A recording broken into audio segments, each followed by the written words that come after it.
Today I'm sharing 3 essential card layouts that every card maker needs to know.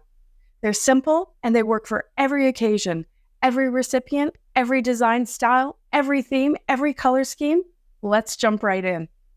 Here's the color inspiration. This is card number 376 from the Color Cubes.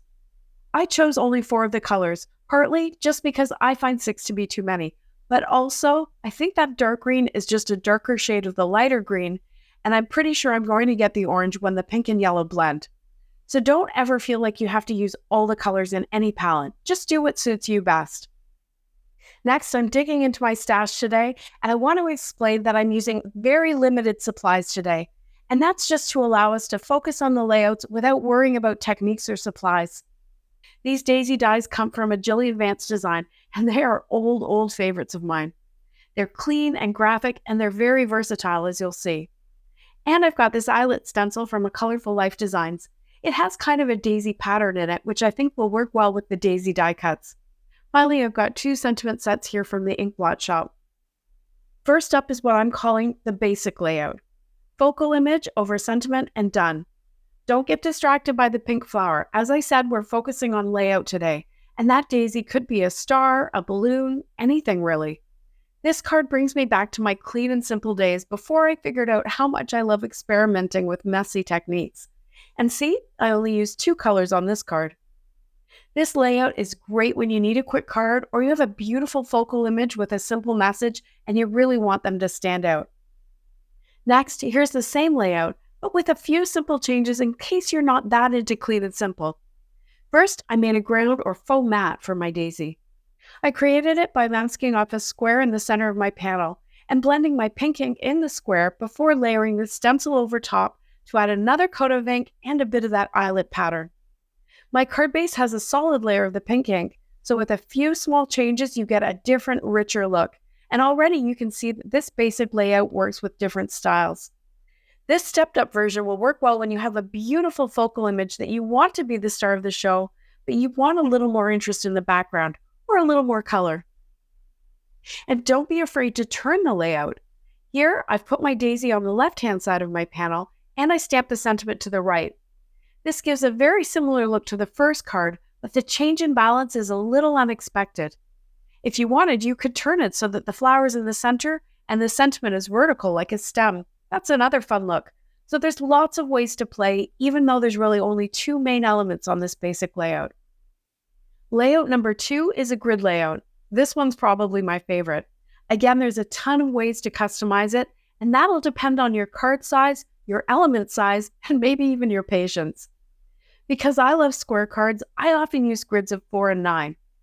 Here I have 9 daisies in a full grid pattern, and that leaves you with the question of where you're going to put your sentiment. Sometimes I just leave it off, but you could just simply put a sentiment strip over the top of the center of the grid. Or you could take out the center daisy and put your sentiment there. Another favorite for me is to remove the center right daisy and put it there, which again brings in that slight imbalance to the design that can really work and give you lots of visual interest. But this time I opted for balance and symmetry, and I trimmed my sentiment strip so it would fit a little better right in that center space. For another example, I made a grid of 4, and again I changed up the color profile by making my background panel out of 4 squares of solid color. Instead of gluing them directly to my card base, I like to tape them together from the back, so then I can place all 4 of them at once, as if they were one panel.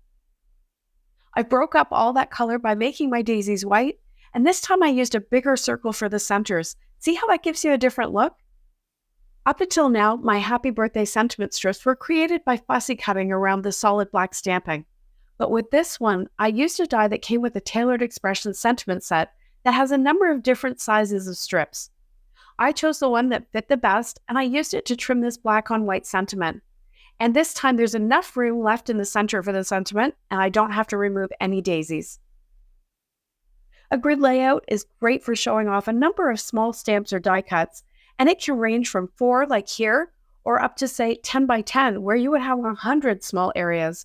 I think grids with big numbers like that work best with stencils or stamps rather than die cuts. Finally, we have what I'm calling the strip background. This is a perfect layout to use when you want your background to be the star of your card. If you've got really pretty pattern paper or a background you put a lot of work into, using this strip layout minimizes the area for the sentiment and keeps the focus where you want it. But even this has a lot of versatility. The strip can be anywhere on your panel. I think the most classic look is about 2/3 of the way up the panel, and here I've moused off a 1/2-inch strip before blending my inks through my stencil. And before I peeled back the tape, I filled in the background a bit by going over each area with just the residual ink in my brushes to get a more tone-on-tone look. And when I pulled back the tape, I got that nice, crisp, clean white area for my happy birthday sentiment. And again, there's so many ways to vary this. Here, I blended ink through the stencil in a different pattern to play up on that daisy look that's there, by putting yellow in each center and then rotating through the rest of my colors. It almost looks like a quilt. Then when I trimmed it down, I made it short on one side. And now rather than putting my strip over the stencil pattern or masking it off, I stamped my sentiment directly onto my card base at the bottom of the pattern. Now you may have noticed that the pattern in my stencil is a bit of a grid, and that's where it gets even more fun. These layouts can be combined. These basic layouts will always give you a place to start when you sit down to create a card. And after today's quick overview, I thought it would be fun to do a deep dive into each of these essential layouts over the next couple of weeks and talk about some tips for getting more customization and variation and ideas for making them work for your style, as well as how to combine them to really get your creativity flowing. Thanks so much for watching. See you next time.